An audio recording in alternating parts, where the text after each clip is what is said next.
Party సేవ చేయడమే ఈ పార్టీ యొక్క లక్షణం అని ప్రజలందరూ కూడా ముందుగా కార్యకర్తలు గుర్తించాలి.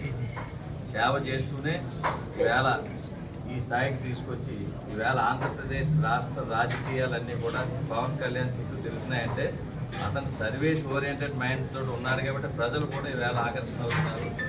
దానికి అనుగుణంగానే అతను ఎన్నో త్యాగాలు చేశాడు. తెలంగాణలో పోటీ చేసాడంటే బీజేపీతో ఆంధ్రప్రదేశ్లో పొత్తుండాలని ఆత్మహత్యకి బలవి తెలంగాణలో పోటీ చేశాడు. ఎంతోమంది ఎంతో విమర్శలు చేశారు.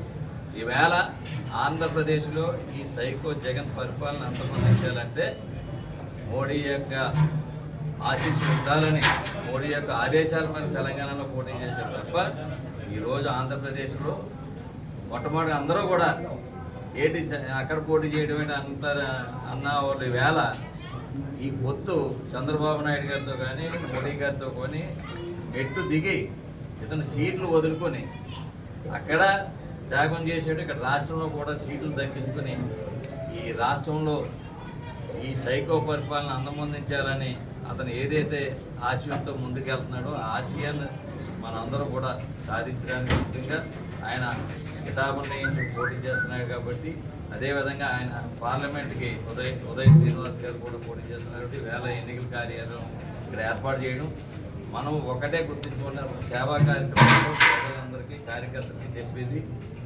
అతను భారతదేశ చరిత్రలో స్వరాజ్యం వచ్చిన తర్వాత ఏ రాష్ట్రంలో ఏ ప్రజానాయకుడు కూడా లేనటువంటి సేవ చేసాడంటే రైతులకు 30 కోట్ల రూపాయలు తన కష్టార్జితం వైట్ మనీ ట్యాక్స్ కట్టి 3,000 మంది కౌలు రైతులు ఆత్మహత్య చేస్తే ఆ కుటుంబాన్ని ఆదుకున్నాడంటే అతని యొక్క సేవా గుణాన్ని ఒకసారి మనందరం కూడా ప్రజలకు వివరించి ఈ ప్రజల్లో చైతన్యం తీసుకొచ్చి మనం రేపు రాబోయే కాలంలో ఈ ఎన్డీఏ కూటమిని గెలిపించే దిశలో కార్యకర్తలందరూ కూడా పనిచేయాలని సందర్భంలో తెలియజేస్తున్నారు.